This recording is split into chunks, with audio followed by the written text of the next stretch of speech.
Hello everyone, my name is Kirti and I am an assistant professor in ITM.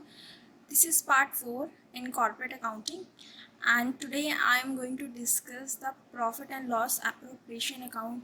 See, PL appropriation is not a part of main performer. जो main performer मैंने आपको PL and balance sheet का बताया था. So it is to be made in notes to accounts, right? So it is made to distribute profit after tax among shareholders in the form of dividend. It can be preference dividend or equity dividend or transfer to internal reserves like general reserve, dividend equalization reserve, sinking fund, capital redemption reserve, etc. They are also shown in PL appropriation account, right? So the performer see the performer is as like see opening, that is performer of profit and loss appropriation account. First is opening balance as per last balance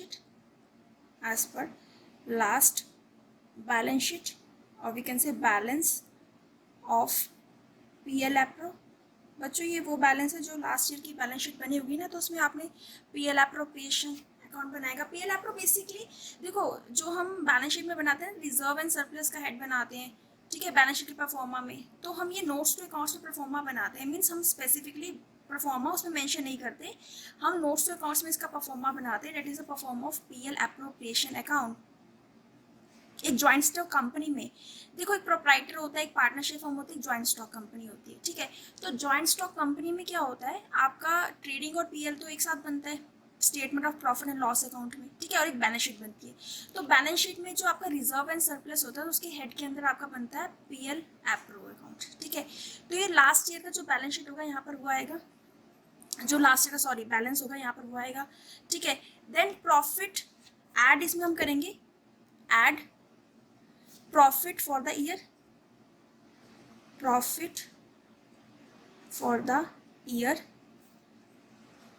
after tax, ठीक है. जो current year का profit होगा वो add करेंगे. That is a total amount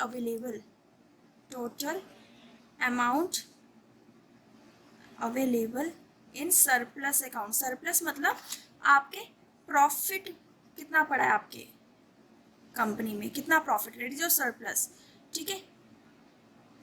now इसमें हम less करेंगे appropriation for the year, appropriation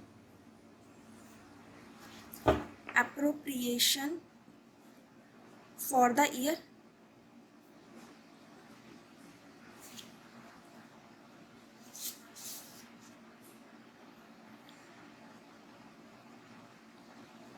कौन कौन से अप्रोप्रिएशन होंगे. फर्स्ट, इस सरप्लस से हम कहाँ पैसा भेज सकते हैं, ट्रांसफर टू जनरल रिजर्व. अगर आपको क्वेश्चन में मेंशन कर रखा है कि इतना पैसा आपके जनरल रिजर्व में ट्रांसफर किया गया, तो यहाँ पर आ जाएगा transfer to general reserve.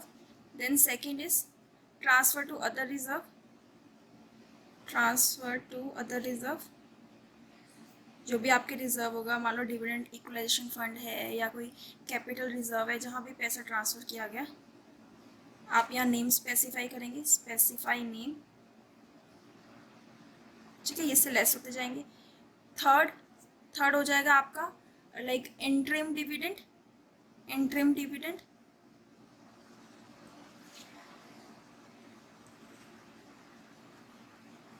Right. Then fourth is we can say transfer to capital redemption reserve,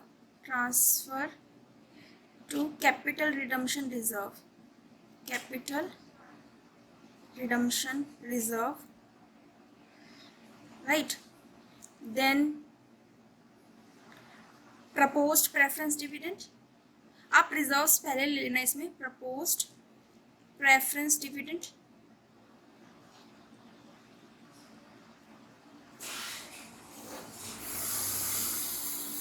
then proposed equity dividend, proposed equity dividend,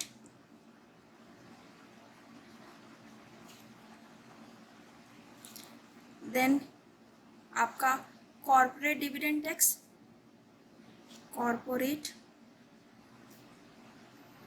dividend tax, right, then closing balance of surplus and it is to be disclosed under reserve and surplus in the balance sheet, right?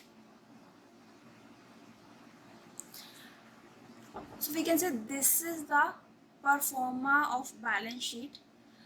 If there is a loss occurred to the company during the year, then as per the schedule 3rd, it is still will be shown under the head of reserve and surplus.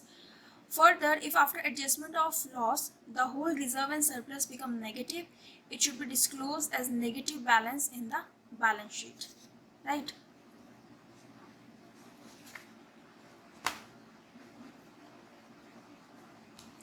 So student, this is a pro forma of PL/APRA. So now I'm going to take certain adjustment.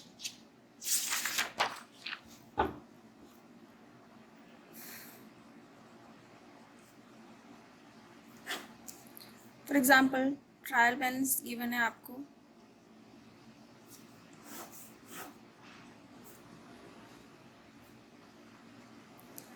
और 12% investment, 1,80,000 and इसकी जो face value है that is 2 lakh. Then income on investment is 12,000. Now pass necessary journal entry and show the treatment in PL and balance sheet of accrued interest. The question is pass necessary journal entry and show the treatment in profit and loss account and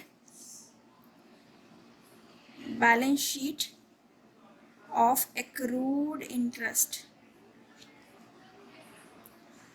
बच्चों ये आपको ध्यान रखना है कि जो आप interest लोगे, देखो ये फेस वैल्यू है और ये ट्रायल बैलेंस में वैल्यू गिवन है, तो आपको इंटरेस्ट जो लेना है वो फेस वैल्यू पर लेना है, ठीक है?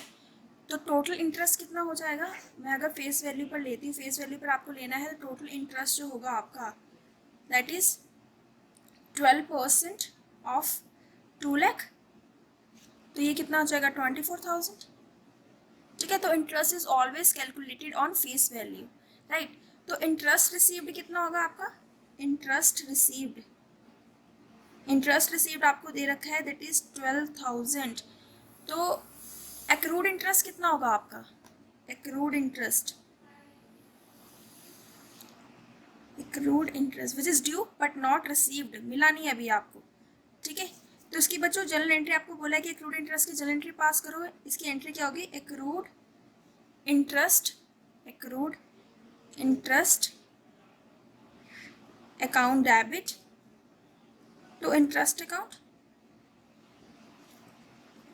12,000, क्योंकि 12,000 तो आपको रिसीव हो चुका है ना, 12,000 अभी आपको रिसीव होना है. अब इसकी ट्रीटमेंट कैसी होगी बैलेंस शीट में, treatment profit and loss account में और बैलेंस शीट में, treatment in profit and loss account and balance sheet, treatment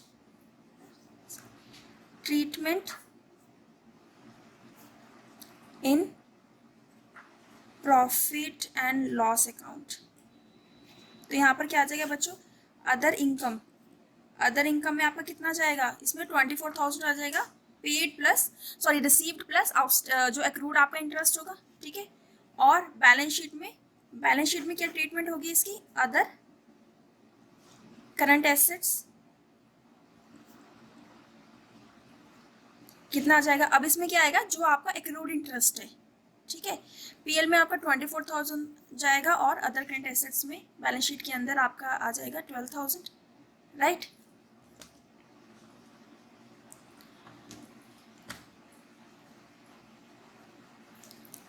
एक मैं आपको बताती हूँ, लाइक मैंने एक ट्रायल बैलेंस लिया, ठीक है।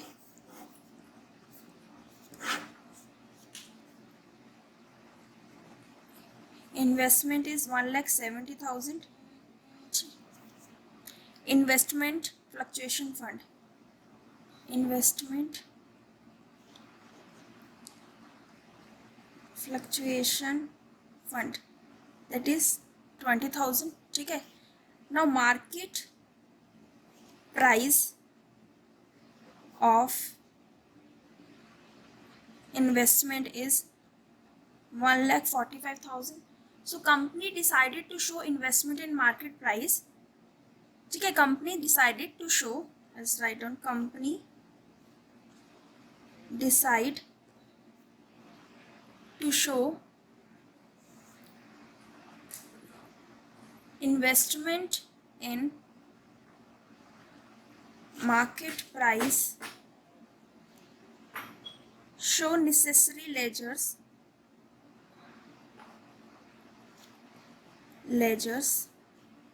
and treatment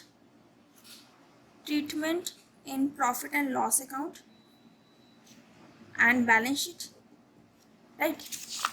So this is the question. I'm taking an example. ना अब आपको क्या दे रखा है कि इन्वेस्टमेंट 170 लाख की इन्वेस्टमेंट है, इसका मार्केट प्राइस 145 है, और अब आपका जो इन्वेस्टमेंट फ्लक्चुएशन फंड है जो आपने बना रखा है, that is also the provision आपने बना रखा है, दैट इज 20,000, राइट। तो मैं यहाँ पर लेजर बनाऊंगी, मुझे लेजर बनाने के लिए बोला गया, तो इन्वेस्टमेंट फ्लक्चुएशन अकाउंट का मैं लेजर बनाऊंगी, राइट। तो मुझे मेरे पास ओपनिंग बैलेंस कितना है, यहाँ पर देखो ओपनिंग बैलेंस मुझे दे रखा है 20,000, तो यहाँ जाएगा by balance brought down that is 20,000, ठीक है। अब मुझे लॉस कितने का हो रहा है? लॉस आप देखोगे क्वेश्चन में तो आपको दे रखा है कि मार्केट प्राइस आपकी 145 है, जबकि जो इन्वेस्टमेंट की जो बुक वैल्यू 170 है। इट मीन्स कि आपको जो लॉस हो रहा है वो हो रहा है आपको 25,000 का। To loss on investment, to loss in investment is 25,000, right. तो यहाँ पर पीएल में कितना जाएगा मेरा? पीएल अकाउंट में 5,000, क्योंकि 20,000 का तो मैंने इन्वेस्टमेंट फ्लक्चुएशन फंड यानी रिजर्व तो बना ही रखा था मैंने, ठीक है। ये आपका लेजर मैच कर गया, ठीक है। तो आई गेस 25,000 आपको समझ में आ गया। बुक वैल्यू जो थी वो 170 थी और जो मार्केट वैल्यू थी 145 थी, तो 25,000 का जो है आपका लॉस ऑफ इन्वेस्टमेंट था, राइट। अब मैं लेजर बनाऊंगी इन्वेस्टमेंट अकाउंट का,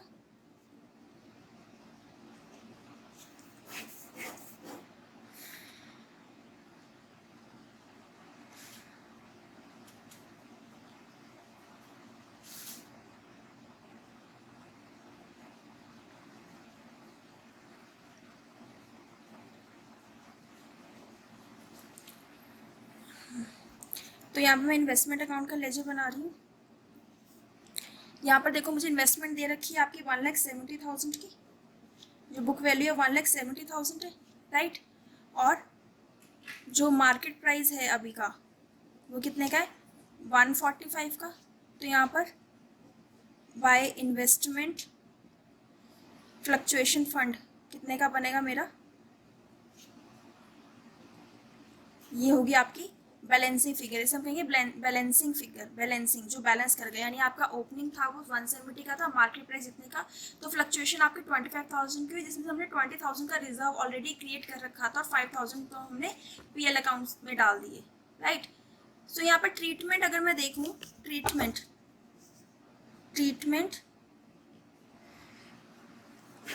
पीएल अकाउंट के ट्रीटमेंट में देखूँ तो यहाँ पर मेरा किस में जाएगा बच्चों? ये एक्सेप्शनल आइटम के हेड के अंदर जाएगा, कितना? 5,000, राइट। और अगर मैं बैलेंस शीट में इसकी ट्रीटमेंट देखूँ तो नॉन करंट एसेट्स में, नॉन करंट एसेट्स की हेड में नॉन करंट इन्वेस्टमेंट कितना जाएगा, 1,45,000, राइट, ये जाएगा मेरा। तो आई होप ये आपको क्लियर हो गया होगा। Thank you so much student, that's all for today.